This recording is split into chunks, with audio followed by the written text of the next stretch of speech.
नमस्ते, मैं अविनाश। आप सबका टाइम एंगल ट्रेडिंग में स्वागत करता हूँ। पहले मैं बैंक निफ्टी का वीकली व्यू में आपको बता देता हूँ। ये बैंक निफ्टी का वीकली व्यू है।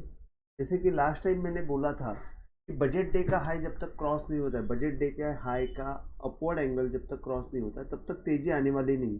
और एग्जैक्टली वही हुआ कि एक बार यहाँ पे एक ऊपर की साइड में मूवमेंट आई, लेकिन बजट डे के हाई के अपवर्ड एंगल को क्रॉस करने का उसने क्रॉस हुई नहीं, और एग्जैक्टली बजट डे के हाई के आसपास ही हाई बना के नीचे के साइड में मूवमेंट दी। अब आगे क्या होगा, ये एक इम्पॉर्टेंट बात है।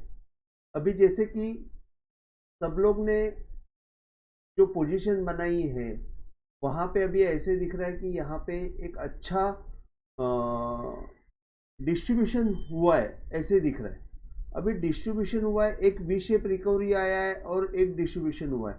जैसे कि इसको कप एंड हैंडल पैटर्न भी बोलते हैं, लेकिन हैंडल जो है वो अभी उल्टा हो चुका है। तो हैंडल टूटेगा तो कप भी टूटेगा।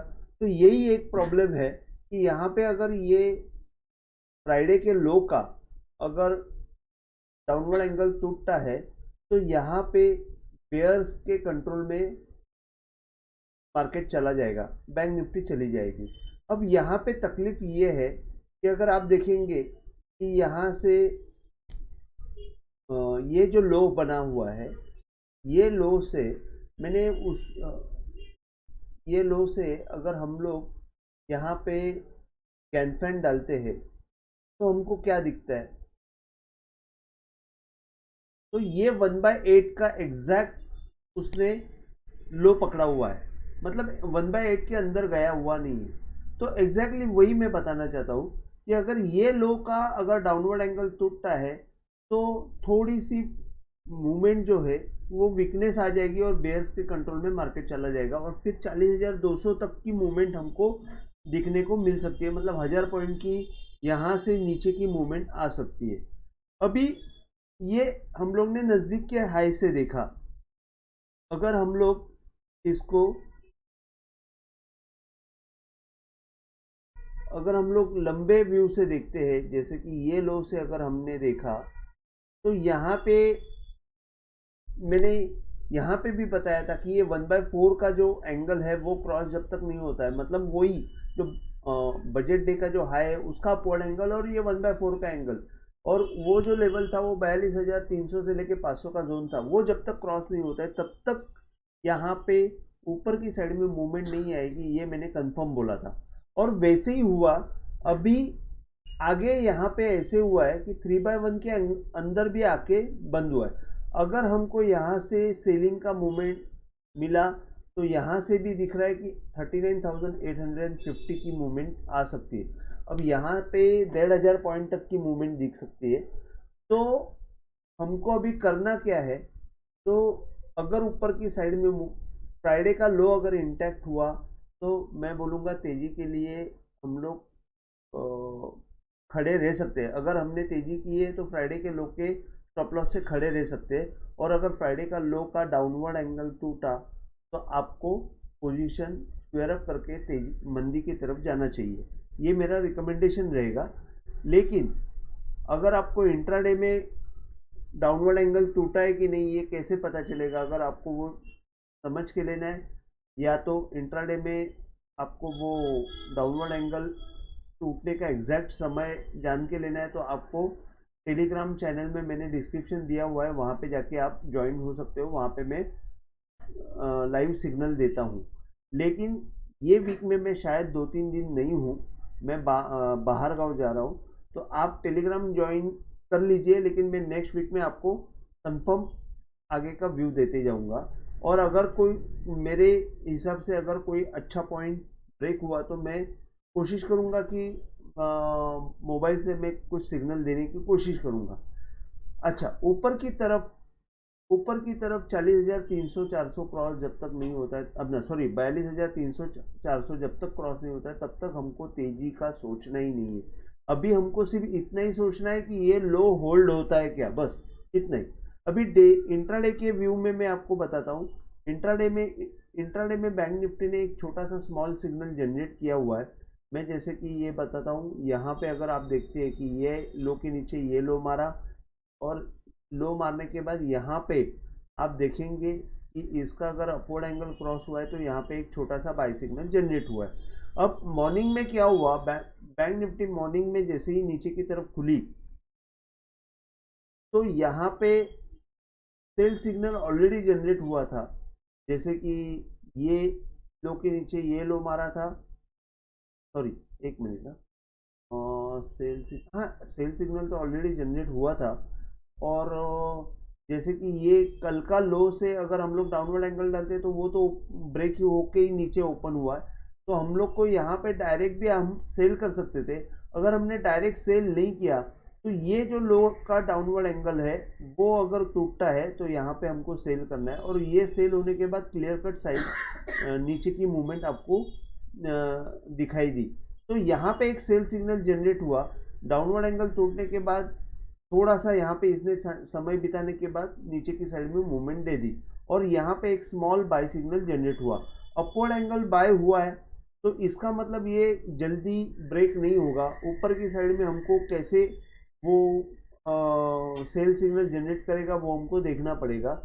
तो यहाँ पे अभी आपको ऊपर की साइड में रेजिस्टेंस पॉइंट कौन से रहेंगे, तो 42,250, 42,410, 42,610 और 770, और नीचे के साइड में सपोर्ट के तौर पे 40,900, 40,700 और 40,430।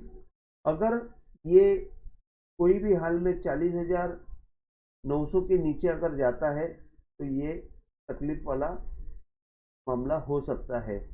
यहाँ पे आपको 40,900 नहीं, यहाँ पे आपको एक मिनट पे इसका डाउनवर्ड एंगल जो है करीबन 40,850 के करीब आ रहा है, सॉरी 40,840 के नीचे अगर से जाता है,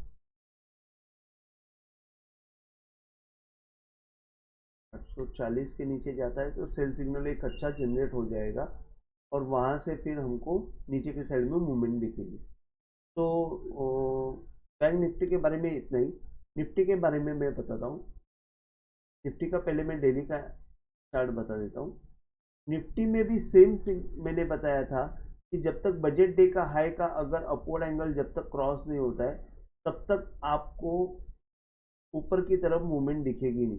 तो आप देखेंगे एग्जैक्टली बजट डे का जो हाई है उसका अपवर्ड एंगल को टच करके ऊपर की साइड में थोड़ा सा मूवमेंट देके नीचे की साइड में मूवमेंट दे दी। तो यहाँ पे क्या हुआ, एक टिफ रेजिस्टेंस मिला यहाँ पे अपवर्ड एंगल की तरफ। जैसे कि पब्लिक क्या करती है कि जैसे ही बजट डे का हाई क्रॉस हो गया बाई की तरफ निकल जाते हैं। और मैं जब भी बोलता हूँ कि कोई भी सिग्नल हो, कोई भी सिस्टम हो, हाई लो का सिस्टम हो, कोई भी सिस्टम हो, उसका सेकंड कैंडल बहुत इंपॉर्टेंट रहता है। तो आप देखेंगे यहाँ पे फर्स्ट कैंडल बजट डे का हाई क्रॉस हुआ, सेकंड कैंडल जो है वो रिजेक्शन का कैंडल है। तो सेम वे यहाँ पे अपवर्ड एंगल में भी उसने स्टिफ रेजिस्टेंस मिला और नीचे की साइड में मूवमेंट दी। अगर कोई भी हाल में ये बैंक निफ्टी का सॉरी निफ्टी का 17,715 या तो कल का लो का ये टूटता है, डाउनवर्ड एंगल टूटता है, तो यहाँ पे भी अच्छी खासी हमको सेलिंग की मूवमेंट दिखने को मिल सकती है। अभी जैसे कि हम लोग अगर ये लो से देखते हैं कि निफ्टी क्या दिख रही है, तो गैन फैन से हम लोग देखते हैं। लास्ट वीक में मैंने बताया था 1/2 का जो लेवल है, 1/2 का तो लेवल बहुत लंबा है, 18,732 है, लेकिन हमको ये बजट डे का ही रेफरेंस लेके चलना पड़ेगा। यहाँ पे 1/1 का आपको सपोर्ट मिल सकता है 17,700 में। तो अगर नीचे के साइड में मूवमेंट आई तो निफ्टी में 17,700 जो है वो इम्पोर्टेंट पॉइंट रहेगा, और ऊपर की साइड में रेजिस्टेंस के तौर पे आपको 18,250 और 18,300 की तरफ मूवमेंट रुकती हुई दिखेगी। तो यहाँ पे डेली में तो ज़्यादा मैं कुछ बता नहीं पा रहा हूँ। अभी निफ्टी में मैं आपको इंट्राडे का मूवमेंट जो है वो बता देता हूँ। इंट्राडे में निफ्टी में एक्चुअली क्या हुआ कि बैंक निफ्टी ने नीचे ही ओपन होके नीचे के साइड में मूवमेंट दी, लेकिन निफ्टी ने नीचे ओपन करके ऊपर की तरफ मूवमेंट दी और कुछ देर के बाद यहाँ पे सेल सिग्नल जनरेट किया।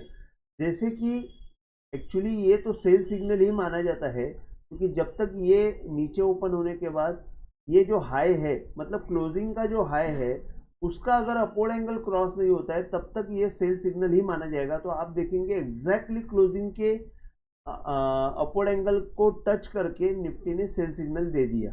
उसके बाद अगर समझो हम लोग ने यहाँ पे सेल नहीं किया डायरेक्ट, तो डायरेक्ट नहीं सेल करेंगे तो ये फर्स्ट लो है, ये सेकंड लो है, ये हाई के हाई नीचे, अगर आप देखेंगे यहाँ से अगर ये लो का डाउनवर्ड एंगल डालेंगे तो यहाँ पे एक सेल सिग्नल जनरेट हुआ और यहाँ से फिर नीचे की साइड में मूवमेंट दी। लेकिन अगर हम लोग यहाँ से देखते हैं, ये लो से भी एक सेल सिग्नल जनरेट हुआ था, लेकिन ये जो सेल सिग्नल है इसको रिवर्ट कर दिया और बाय सिग्नल में कन्वर्ट हो गया। लेकिन यहाँ पे क्या होता है, यहाँ पे अगर हम लोग सेल करने जाते हैं तो वो बहुत लेट मूवमेंट हो जाती है, क्योंकि यहाँ से एक्चुअली 2 बार उसने सेल सिग्नल दिया हुआ है। लास्ट में यहाँ पे उसने ये जो है इसका सपोर्ट लेने का कोशिश किया। अभी बैंक निफ्टी ने एक बाय सिग्नल जनरेट नहीं किया हुआ है, बैंक निफ्टी ने एक स्मॉल बाय सिग्नल जनरेट किया हुआ है। तो निफ्टी जो है ऊपर की तरफ जाके रुकती हुई दिखेगी आपको। 18,070 जो है ये इसका बहुत इंपॉर्टेंट पॉइंट रहेगा। ये पॉइंट के ऊपर ही बाय सिग्नल जनरेट होने वाला है, तो वहाँ पे आप सेलिंग का अटेम्प्ट कर सकते हो। सपोर्ट के तौर पे 17,870, 17,820, 17,770 और ऊपर की साइड में 18,020, 18,070 और 18,150 का रेजिस्टेंस आपको मिलते हुए दिखेगा। 18,070 के ऊपर एक स्मॉल बाय सिग्नल जनरेट हो जाएगा, फिर वहाँ से थोड़ी सी ऊपर की मूवमेंट मिलेगी। जैसे कि मैंने अभी ये बाय का सिग्नल आपको यहाँ पे बना ही नहीं है तो मैंने बताया नहीं, सेल का सिग्नल मैंने बताया कि आपको कैसे ये सेल हो जाता है। और ये अपवर्ड एंगल जो है, लास्ट क्लोजिंग का अपवर्ड एंगल ने कैसे काम किया ये भी मैंने बताया। तो ये जो अपवर्ड एंगल है ये ऑलवेज आपको क्लोजिंग का हाई या तो क्लोजिंग के नज़दीक जो हाई बना है उसका अगर आप अपवर्ड एंगल डालते हैं तो वो भी एक अच्छी तरह काम करता है। यस्टरडे का लो भी आपका लो का डाउनवर्ड एंगल भी काम करता है। जैसे कि अगर आपने ये लो का डाउनवर्ड एंगल डाला, कल के लो का अगर डाउनवर्ड एंगल डाला, तो आपको ये दिखेगा, की पॉइंट का मैं बोल रहा हूँ, ये दिखेगा कि यहाँ पे देखो ये कैसे एग्जैक्ट यहाँ पे रेजिस्टेंस लिया हुआ है। तो that is the important point कि डाउनवर्ड एंगल जो है वो ब्रेकडाउन भी देता है और यहाँ पे मूवमेंट रोका भी देता है। तो दोनों तरफ से वो काम होता है। तो निफ्टी में अभी मैंने जैसे कि बताया कि ये जो लो है इसका डाउनवर्ड एंगल जो है वो जब तक टूटेगा नहीं तब तक मोमेंटम सेल नहीं आएगा, बल्कि निफ्टी में सेल तो कायम है। 17,700 का एक अच्छा सपोर्ट मिलेगा ऐसा डेली से दिख रहा है। तो हम लोग एक वहाँ पे देखेंगे कि इंट्राडे में कैसे होगा। तो आज के लिए बस इतना ही। अगर आपको वीडियो पसंद आया हो तो आप प्लीज़ शेयर कीजिए, लाइक कीजिए और नोटिफिकेशन का बटन हिट कीजिए, जैसे कि मैं जब भी कोई वीडियो डालूँ तो आपको पहला इंटीमेट हो जावे। जय हिंद, थैंक यू।